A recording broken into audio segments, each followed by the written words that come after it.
Technological Hazard Branch Chief at FEMA Region 4 and serve as the Regional Assistance Committee Chair overseeing the off-site preparedness around commercial nuclear power plants. Today's briefing is on the Farley Nuclear Power Plant hostile action-based exercise conducted on the 23rd of this month surrounding the Farley nuclear site. You see, the state of Georgia and state of Alabama participatory. You know, the nuclear plant itself is within the state of Alabama, and principal responsibilities for the hostile action based are on Houston County. However, the normal working relationship here within the area is both Early and Houston County work very, very well together. And so you see the array of who is participating. This county's both Houston and Early, Joint Operations Center, Emergency News Center, which is where we are at now, the Emergency Operations Facility, which is housed and operated by the utility, in this case, Southern Nuclear Alabama Power.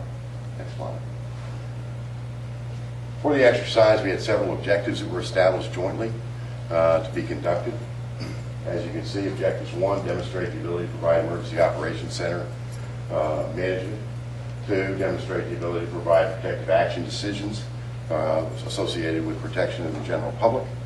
Right. Objective 3, demonstrate the ability to implement protective actions for state and county emergency responders, again, our first responders and others, to ensure the fact they were protected and what they were doing. Demonstrate the ability to perform plume phase being that aspect of an event in which there's a release from the plant, all right, and a plume or a downwind impact is being made. As you can see from this, the objectives and the briefing that we provided to the participants, all those objectives were met during the course of the exercise.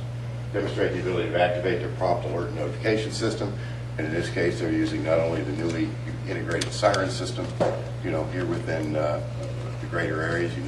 Prior to this, we had the tone alert system, but also integrating in code red and additional supplementary notifications are going out through cell phones, pagers, and other such devices to try and approximate and get 100% of the population notified during the course of these events.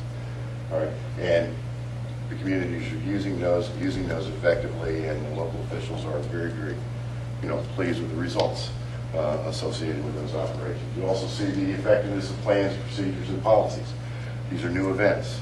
All right, they're newly established within our evaluative structure offsite. All right, so this was a first evaluated event for the hostile action based here at the Farley site. While we've had practices and we did some crawl throughs several years ago, this is the first one for the record, and I think that the learning at every opportunity during the exercise were both positive, right, and cumulative in the fact that they gained experience from each iteration, each practice, each training, and others, and we saw an excellent demonstration on the 23rd, and gives us great pause that the local community is well protected regardless of the event that may be an initiator at the Farley plant. And we were quite pleased with the interaction between the states of Georgia and Alabama, as well as the Georgia and Alabama related counties associated with this event to coordinate and interact on a specific threat that was adjacent to their communities. Next slide. These are the core capabilities that we really looked at. There's 4 of them: operations coordination, public information and warning, environmental response, health and safety, all right, as well as on-scene security and protection. All right, these are under the Homeland Security Exercise and Evaluation Program and are the core capabilities under the national preparedness systems that we're really looking at associated with some of these. And these are designed into the exercise and well understood by all participants as we go into the process. Pat, do you have any other questions? Thank you. NRC? I'm a senior emergency preparedness inspector out of our regional office in Atlanta, Georgia. I was the team leader for this exercise. We had 7 inspectors. Whereas FEMA looks at basically outside the utility area, we look at independently evaluate the licensee's performance during the conduct of the exercise, as well as we observe the effectiveness of the licensee's self-critique process. Based on our observations, which occurred both at all the facilities on site as well as the command post, the integrated command post, and the incident command post and the emergency operations facility at their corporate headquarters. Based on our observations, we saw nothing that was of significance that the licensee didn't self-identify. So based on that, our preliminary observation, which we'll have reviewed by our management, is that the licensee demonstrated they were effective at implementing their emergency plan, and had this been an actual event, they would have been successful in protecting the public health and safety. We'll be issuing a public report, which will be available on our website in approximately 45 days. Thank you. I was very pleased with the off-site response to our incident command post, coordination with the EOC and the incident command post, as well as Georgia and all the participants. I think this was successful. We learned a lot, and we'll be looking forward to working with all the participants in upcoming and future exercises. Concludes our public presentation. Following the exercise, again, we want to thank local law enforcement, both from Georgia and Alabama, Houston, Early counties, and those associated counties out there, all right, for their participation and diligent work in the overall process. Again, our findings here are preliminary. All right, we will also have a report within 60 to 90 days that will be provided to the NRC to establish and provide reasonable assurance associated with the outcomes of this exercise. We want to thank the volunteers who were part of this and all the long hours and effort and training that went into pulling off this exercise. And I do want to say that this is an excellent partnership between the commercial industry, Southern Nuclear, federal, state, and local authorities out here to really provide protection to the population surrounding the nuclear power plant. I think this is an excellent partnership that really speaks to the whole community process associated with emergency management and emergency preparedness. And we thank you for your attendance.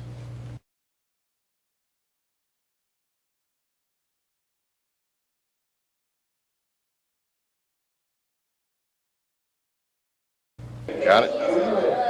Like right here in the middle? Got it? Okay. And I've got your name. I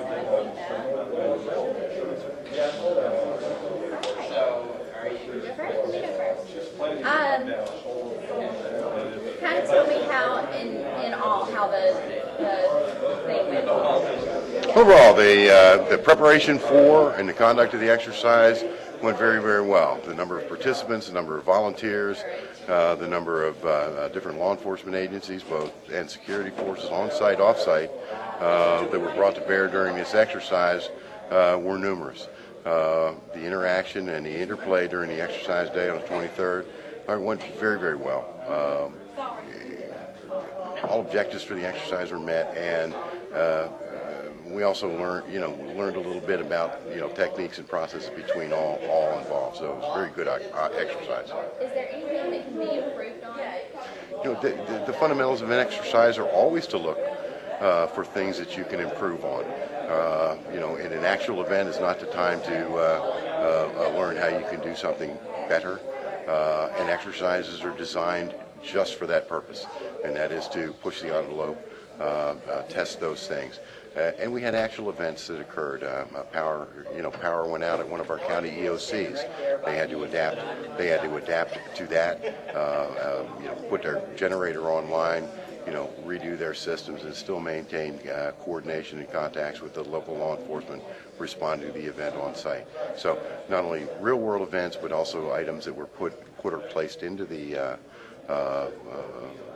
event were there. Now, what else counties? The principal risk counties are Houston County, Alabama, and Early County, Georgia. All right, and both the states of Georgia and Alabama were participatory. All right, as well as representatives from the state of Florida had any consequences or impact of radiological release occurred, because all three of those states are involved in a potential release from the Farley site.